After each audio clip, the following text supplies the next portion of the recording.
Assalamualaikum warahmatullahi wabarakatuh.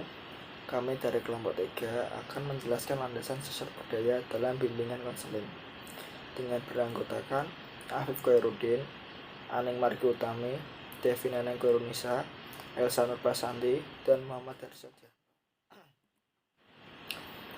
Pengertian landasan sosial budaya dalam bimbingan konseling. Landasan sosial budaya perlu diketahui secara lengkap oleh guru BK, karena landasan ini dapat memberikan pemahaman kepada konselor tentang dimensi sosial dan kebudayaan sebagai faktor yang mempengaruhi perilaku individu. Lingkungan sosial budaya dilatar belakangi dan melingkupi individu berbeda-beda, sehingga menyebabkan perbedaan pula dalam proses pembentukan perilaku dan kepribadian individu yang bersangkutan. Landasan sosial budaya sendiri merupakan landasan yang dapat memberikan pengarahan dan pengertian kepada konselor tentang dimensi kesosialan dan dimensi kebudayaan sebagai faktor yang mempengaruhi terhadap perilaku individu. Sejak lahir, seseorang sudah dididik dan diajarkan untuk mengembangkan pola perilaku dan sejalan dengan tuntutan sosial budaya yang ada di sekitarnya.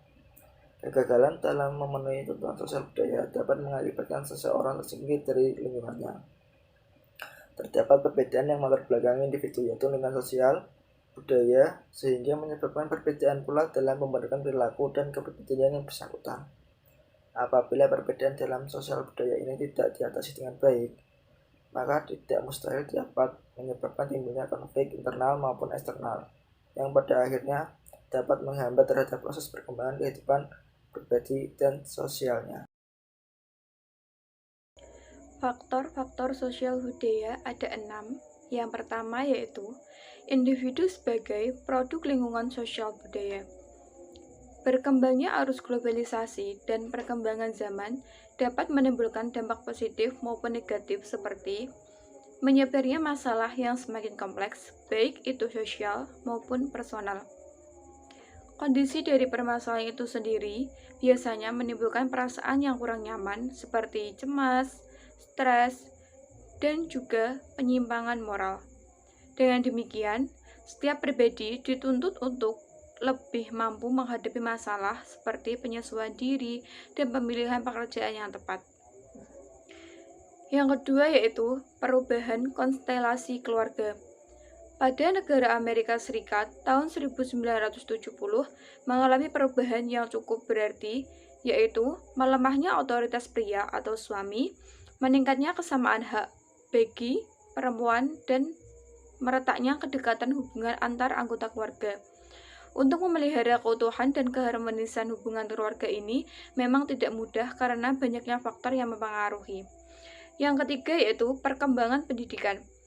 Pendidikan yang diselenggarakan oleh pemerintah maupun badan swasta dalam suatu negara memberikan kepada setiap orang untuk memanfaatkan kesempatan pendidikan dengan sebaik-baiknya.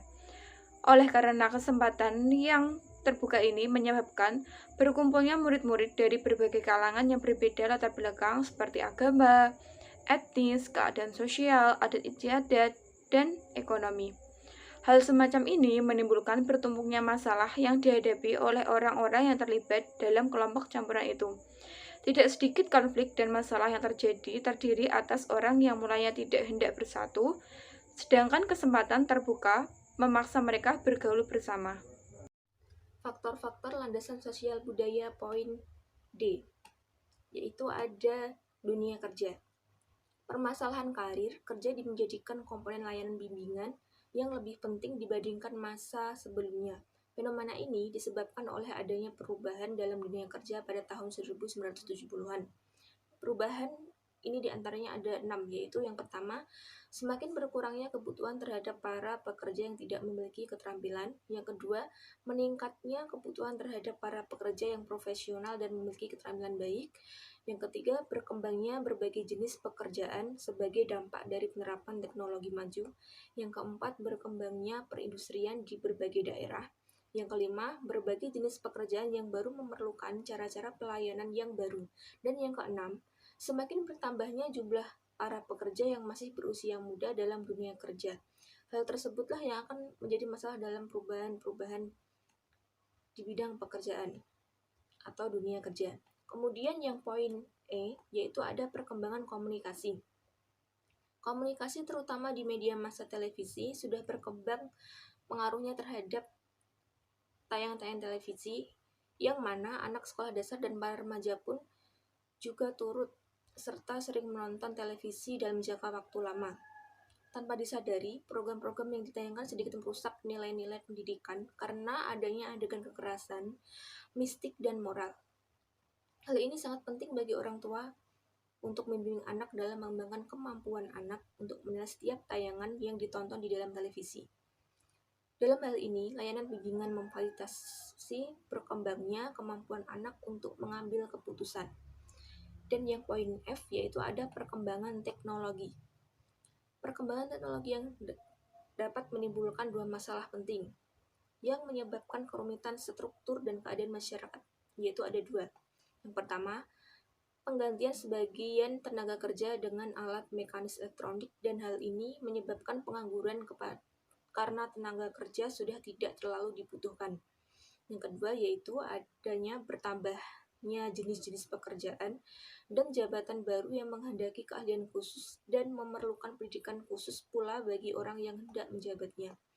Kedua masalah ini timbul bagi orang yang bersangkutan, terutama murid-murid sekolah, untuk mendapatkan pengetahuan tentang pilihan jabatan dan cara memilihnya dengan tepat, dan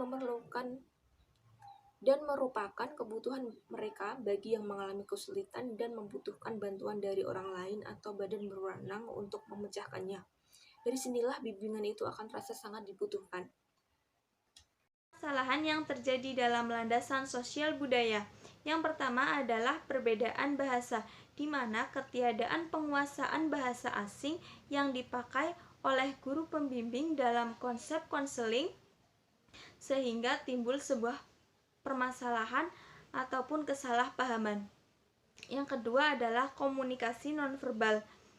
Komunikasi nonverbal yaitu isyarat dan tanda-tanda yang sama dalam bahasa nonverbal memiliki arti yang berbeda-beda, bahkan bertentangan dengan budaya, sehingga sebuah permasalahan sulit untuk diselesaikan.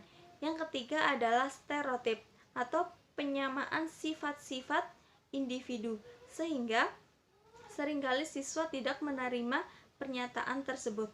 Yang keempat adalah kecenderungan nilai, di mana seorang guru biasanya langsung menilai permasalahan yang dihadapi oleh siswa tanpa mencari tahu permasalahan yang dihadapi oleh siswa. Poin selanjutnya yaitu kecemasan. Kecemasan muncul ketika seseorang individu memasuki budaya lain yang unsur-unsurnya dirasakan asing. Kecemasan yang berlebihan dalam kaitannya dengan suasana antar budaya dapat menyebabkan dia tidak tahu sama sekali di mana dan kapan ia harus berbuat sesuatu. Pada saat melakukan proses konseling, masih ada konselor yang mengalami kecemasan karena hambatan komunikasi dan penyesuaian dengan kliennya yang berbeda latar belakang budaya, sehingga konseling akan berjalan kaku tanpa komunikasi yang lancar. Yang terakhir yaitu solusi permasalahan yang terjadi dari landasan sosial budaya. Solusi utama dari permasalahan yang terjadi dalam landasan sosial budaya yaitu dengan adanya konseling profesional yang bersifat antar budaya atau bahkan multibudaya, yang merupakan kebutuhan yang amat mendesak bagi terselenggaranya pelayanan yang etis. Dan hal ini merupakan bagian yang integral dari tugas profesional bimbingan dan konseling. Tuntutan tentang kompetensi konselor di atas membawa implikasi terhadap pribadi-pribadi konselor serta sekaligus lembaga pendidikan, dan latihan bagi konselor untuk menghilangkan permasalahan-permasalahan yang terjadi dalam landasan sosial budaya. Terkait dengan layanan bimbingan dan konseling di Indonesia, Mosurya membagikan pengalaman tentang tren bimbingan dan konseling multikultural, bahwa bimbingan dan konseling dengan pendekatan multikultural sangat tepat untuk dilakukan berbudaya plural seperti Indonesia.